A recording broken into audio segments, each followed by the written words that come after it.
emosi berasal dari bahasa Prancis yaitu émotion yang berarti kegembiraan. Emosi juga berasal dari bahasa Latin émover yang berarti luar dan mover yang berarti bergerak. Dengan kata lain, emosi adalah hasil dari reaksi tubuh dalam menghadapi situasi Selamat tertentu. datang buat yang baru mampir di Pada channel aku. dasarnya, emosi Jangan adalah lupa dorongan klik untuk tombol bertindak, subscribe dan reaksi aktifin terhadap loncengnya biar rangsangan dari kalian luar semua dan nggak dalam ketinggalan diri videoku individu. yang terbaru. Sebagai contoh, emosi gembira Karena aku mendorong bakalan perubahan bikin video suasana yang hati pastinya seseorang, menarik dan sehingga bermanfaat secara buat ditonton. fisiologi terlihat tertawa. Emosi sedih mendorong Nah, kali seseorang ini aku mau berperilaku ngerekomendasiin menangis. 10 backsound lagu yang estetik yang Orang-orang bisa sering kalian menganggap pakai di bahwa video emosi kalian. hanya berkaitan dengan perasaan Oke, marah langsung aja saja, kita mulai ya. padahal anggapan tersebut tidak sepenuhnya benar. Emosi adalah reaksi tubuh untuk menghadapi situasi tertentu. Situasi yang dihadapi di sini mencakup emosi marah, malu, bahagia, takut, dan juga sedih. Ada pula jenis-jenis emosi. Yang pertama yaitu emosi yang berkaitan dengan perasaan, misalnya perasaan dingin, panas, hangat, dan juga sejuk. Munculnya emosi seperti ini lebih banyak dirasakan karena faktor fisik di luar individu, misalnya cuaca atau kondisi ruangan tertentu. Yang kedua, emosi yang berkaitan dengan kondisi fisiologis, misalnya sakit, meriang, dan sebagainya.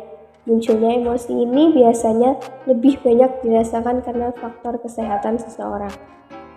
Yang terakhir yaitu emosi yang berkaitan dengan kondisi psikologis, misalnya cinta, rindu, sayang, benci, kangen, dan sebagainya. Munculnya emosi ini lebih banyak dirasakan karena faktor hubungan dengan orang lain. Seseorang bisa merasakan emosi marah terhadap orang lain biasanya disebabkan karena ia menganggap bahwa orang itu bersalah terhadap dirinya. Orang yang marah bisa menunjukkan tingkah laku agresif, mengganggu orang yang dikenai, atau membanting barang, memukul, bahkan bisa sampai membunuh. Kemudian emosi sedih bisa dirasakan oleh orang jika mengalami musibah atau misalnya mengurung diri di kamar dan tidak mau bergaul dengan orang lain sampai kondisinya kembali seperti semula. Kemudian emosi iri. Emosi iri ini biasanya sering dirasakan ketika orang itu membandingkan keadaan dirinya dengan orang lain. Jika dirinya lebih rendah dari orang lain, maka akan timbul rasa iri, emosi yang tidak dapat dikendalikan dan akhirnya menimbulkan dampak negatif. Yang terakhir, yang keempat yaitu emosi takut.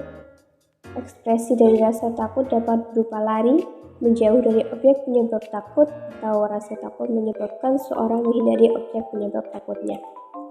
Kemudian emosi cinta, yaitu emosi yang dirasakan ketika seseorang menjalin kisah asmaranya.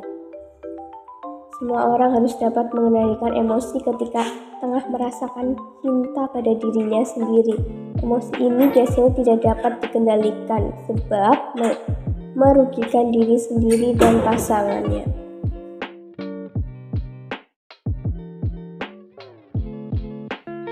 Kepribadian seorang dapat dipengaruhi oleh emosi yang dominan, karena kepribadian dapat mempengaruhi adaptasi secara pribadi maupun sosial. Sifat temperamen dan suasana hati yang dirasakan oleh seseorang itu dapat disebabkan oleh emosi yang dominan dari seseorang tersebut.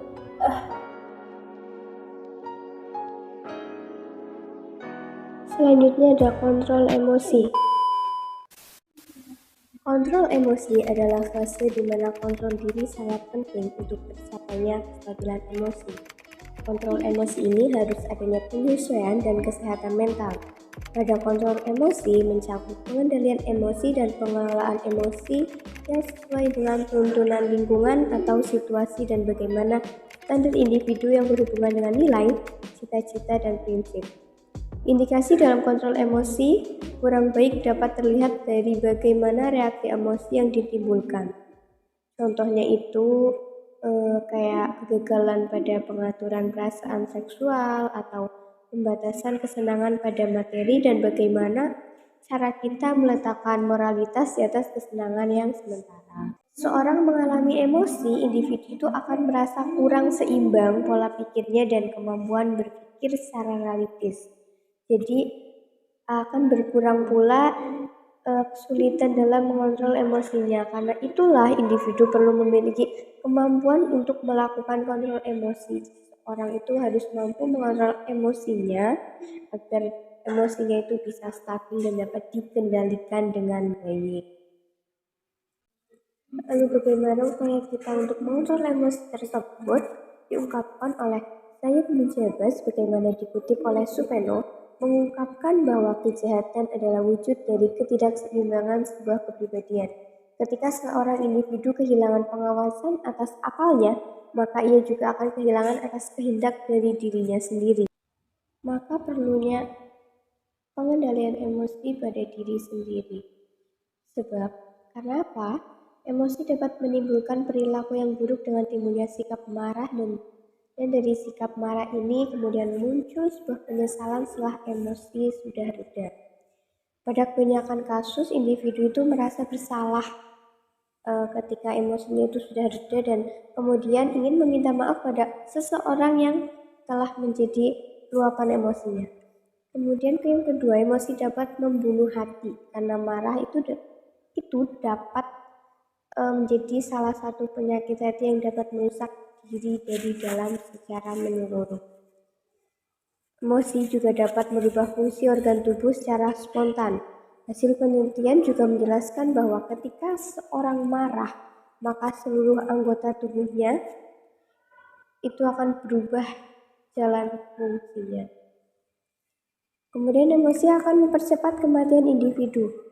Mengapa demikian? Sebab kualitas kesehatan seseorang itu bisa dipengaruhi oleh amarah dan kekecewaan yang dialami. Menurut penelitian kesehatan, amarah bisa memicu kematian secara tiba-tiba jika mencapai tingkat tertentu yang berakibat pada serangan jantung.